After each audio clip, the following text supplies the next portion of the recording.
اب مہنگائی پہ ہی تھوڑی سی اور گفتگو کریں گے. وزیر اعظم کے کوارڈینیٹر رانا احسان افضل صاحب اور ڈان نیوز کے سینئر صحافی ثناء اللہ خان صاحب نے بھی ہمیں جوائن کیا ہے. رانا صاحب، یہ رات کے اندھیرے میں پٹرول مہنگا ہو گیا اور یہ وہ ساری باتیں جو آپ کی جماعتیں کرتی تھیں، اب ایک مہینے میں 2 دفعہ پٹرول کی قیمت، اور آج ہی میں دیکھ رہا تھا انٹرنیشنل مارکیٹ میں فی بیرل اس وقت $68 ہے اور 2022 میں $100 سے زیادہ تھا.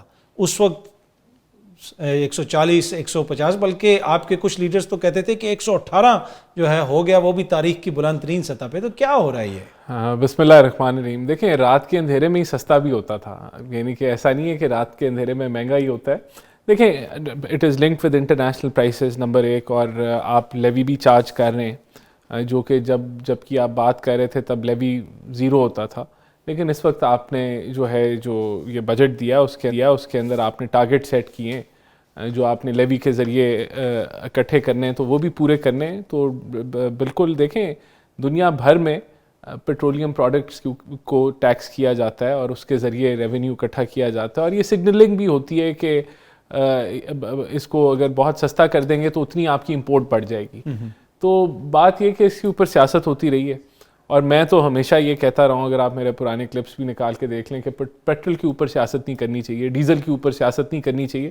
یہ ہم کون سا پاکستان میں اس کو سارا بناتے ہیں، امپورٹ ہوتا ہے، اور جو اس کی پرائس ہے اور پھر اس کے اوپر ٹیکس بھی اکٹھا کرنا ہوتا ہے، تو اس کے مطابق یہ بجٹ کا ڈائریکٹ نتیجہ، جو کچھ لوگ کہہ رہے تھے کہ بجٹ آ گیا، آنے والے دنوں میں آپ دیکھیں گے کہ مہنگائی میں کیسے اضافہ ہوتا ہے. نہیں، ایسا نہیں ہے، کوئی اتنا اضافہ نہیں ہوگا. ابھی جون کے مہینے کو اگر آپ دیکھ لیں تو 3.25% کی انفلیشن ہے.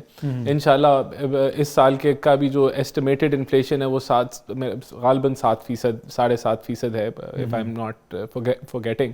تو انفلیشن قابو میں رہے گی، لیکن دیکھیں آبویسلی یہ انٹرنیشنل پرائسز کے ساتھ لنکڈ ہے، تو یہ بڑھے گا. میں کم از کم یہ جو ہے میں سمجھتا ہوں، جب کم ہوئی تھی تو آپ لوگوں نے ریلیف نہیں دیا، کہا بلوچستان میں سڑکوں پہ لگانا ہے. نہیں، وہ ہم نے بالکل وہ اس کے اندر دیکھیں، اب یہ جو ملک ہے، اب جب تک ہم پوری اس کے جتنے ٹیکس پیئرز ہونے چاہیے ہیں اور ہم ٹیکس کلیکٹ پراپرلی نہیں کر پاتے، تو ہمیں اس طرح کے جو ذریعے ہیں ان کو استعمال کرنا پڑے گا. یہ انڈائریکٹ ٹیکسیشن ہے، یہ کوئی قابل تعریف اور وہ نہیں ہے، لیکن ہمیں obviously جب ہم ضرورت ہے اس کے مطابق کر رہے ہیں، اور جب ٹیکس نیٹ بڑھے گا اور یہ چیزیں بہتری کی طرف پورا جب نظام ریفارم ہوگا جس طرف ہم جا رہے ہیں، تو میرے خیال سے ہمیں یہ لیویز اور یہ پیٹرولیم پروڈکٹ کے ذریعے اور انڈائریکٹ ٹیکسیشن سے ہم ہٹ کے نارمل ٹیکسیشن رجیم میں جائیں گے. بہرحال دیکھیں، it is a straight forward answer.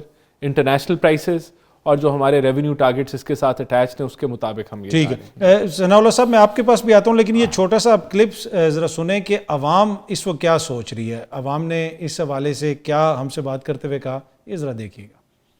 ایک دن روپیہ کم کرتے ہو تو 10 روپے بڑھا رہے ہو، کہ شرم کرو. اضافہ تو ہو گیا، اب کیا کریں گے؟ غریب بندے ہیں، ہم رو سکتے ہیں اور کیا کر سکتے ہیں، ہماری بات تو کوئی نہیں سنے گا. یہ تو پھر ظلم ہی کرتی ہے گورنمنٹ آئے روز. مزدور کی جگہ کھڑے ہو کے دیکھیں نا تو ان کو پتہ چلے کہ مزدور کے پہ کیا بیت دی. آپ تو اے سی کے کمرے میں بیٹھے ہوئے ہیں. حکومت کو سوچنا چاہیے نا، غریب آدمی تو کیا ریلیو کرتی ہے، کچھ بھی نہیں کرتی.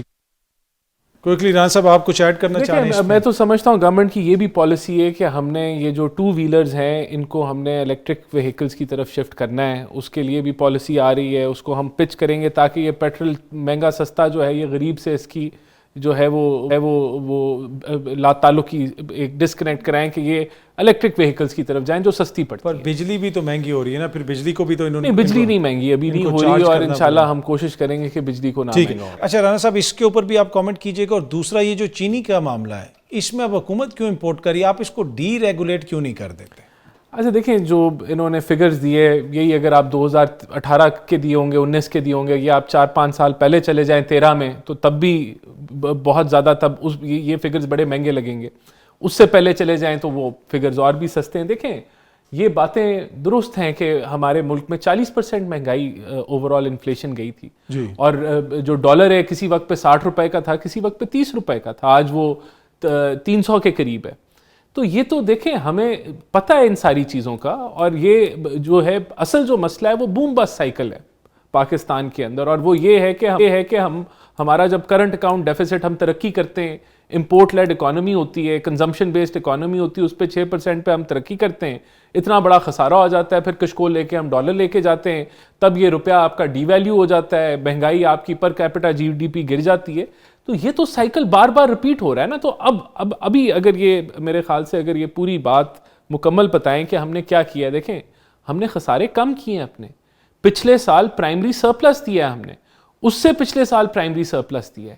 مجھے اب یہ نکال کے دکھائیں, یہ جو ہے وہ انویسٹیگیٹو رپورٹنگ کرتے ہیں, نکال کے بتائیں کہ کس حکومت نے پرائمری سرپلس چھوڑا ہے اور کس نے ڈیفیسٹ چھوڑا ہے. میں آتا ہوں آپ کے پاس. نہیں مجھے ذرا بات مکمل کر لیں. تو یہ دس از فسکل ڈسپلن. اب یہ بتائیں کہ پچھلے پورے سال کے اندر ہم نے ڈالر میں نیٹ قرضہ نہیں چڑھایا, یعنی کہ کوئی اوور آل پاکستان کے قرضوں ڈالر میں اضافہ نہیں ہوا, وہیں کا وہیں کھڑے ہیں پچھلے 1-1.5 سال کے اندر. تو یہ ہم تو اب کنسولیڈیشن کر رہے ہیں, اور آگے ہم کیا بات کر رہے ہیں کہ ہم نے جو گروتھ. اچھا اب یہ تو بتا دینا, یہ ساری چیزیں کنیکٹڈ ہے نا. دیکھیں یہ سارا کچھ جو ہے جو انہوں نے گیس کے ریٹ بتائے, اب گیس کے ریٹ تو بڑھے ہیں, لیکن آپ نے یہ نہیں بتایا کہ جب گیس کے ریٹ آپ نہیں بڑھا رہے تھے تو ہمارے خسارے بڑھ رہے تھے, اور وہ جب ہم بجلی کے ریٹ نہیں بڑھا رہے تھے تو ہمارا 2700 ارب کا خسارہ ہو گیا تھا, اور وہ بھی اگر اس رستے پہ بھی چلتے تو ملک نے دیوالیہ ہو جانا تھا. پر مسئلہ یہ نہیں, ہم دیکھیں ہم ریلیف دے کے پولیٹیکل پاپولر ریلیف دے کے ملک کا کھوکھلا کر کے, تو ہم اب اگر اس کو کریکٹ کر رہے ہیں, اور ہم نے مشکل سفر کاٹا ہے لیکن ہم نے کاٹ لیا ہے مشکل سفر.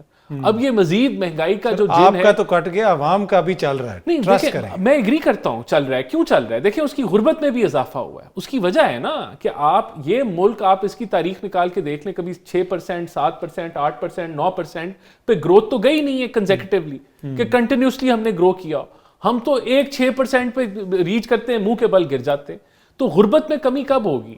جب آپ کی گروتھ ایکسپورٹ لیڈ ہوگی, جب آپ کا خسارہ کرنٹ اکاؤنٹ کنٹرول میں ہوگا اور آپ گرو کریں گے, تب یہ چیزیں قابو میں آئیں گی, تب لوگوں کی جو قوت خرید ہے وہ قابو میں آئے گی. تو یہ دیکھیں ٹیکنیکل بات ہوگی جو کہ ہمارا فرض ہے کہ ہم عوام کو بتائیں, ہم عوام کو غصہ دلائیں کہ بھئی اتنی مہنگائی ہو گئی اور اتنا ہو گیا, تو حل کس کے پاس ہے؟ حل اصل تو حل نکالنا. عوام کو تو فری بجلی آپ لوگ وعدے کر رہے تھے, میں تو وعدہ نہیں کر رہا تھا 200. اگر آپ کو پتا تھا تو اس وقت وعدے نہیں کرنے تھے. یہ ضرور ایک آدھے جلسے میں ذکر ہوا تھا, لیکن اس کے بعد ہماری پی ایم ایل این کی جب مینیفیسٹو کمیٹی بیٹھی, اس میں ہم نے کہیں ذکر نہیں کیا 300 یونٹ فری کا. اور پھر کسی جلسے میں یہ 300 یونٹ فری کا الیکشن کمپین میں ذکر نہیں ہوا, کیونکہ جب ہم نے وہ انہوں نے ذکر کیا تو لوگوں نے 200 یونٹ والا, وہ میرے بلاول نے 300 کیا تھا, تو وہ ہم نے بیٹھ کے کہا کہ یہ ممکن نہیں ہے. اور پھر ہم نے وہ کمپین کا وہ پوسٹر نہیں بنایا کہ ہم یونٹ فری دیں گے, ذکر ایک آدھے جلسے میں اگر کیا کسی لیڈر نے, مذاق سے کر دیا. نہیں مذاق سے نہیں کیا, کیمرے کی طرف ہاتھ دے کے ہاتھ ہلا دیں. نہیں دیکھیں ان کا ہوگا, لیکن جب ہم بیٹھے ہم نے کہا یہ پاسبل نہیں ہے, تو ہم نے مینیفیسٹو کا حصہ نہیں بنایا. اب ٹائم بالکل ختم ہو گیا.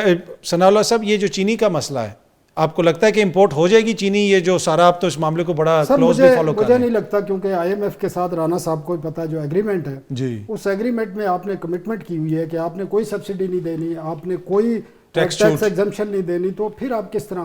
باخبر رہنے کے لیے سنو نیوز کا یوٹیوب چینل سبسکرائب کریں اور بیل آئیکن پہ کلک کر دیں.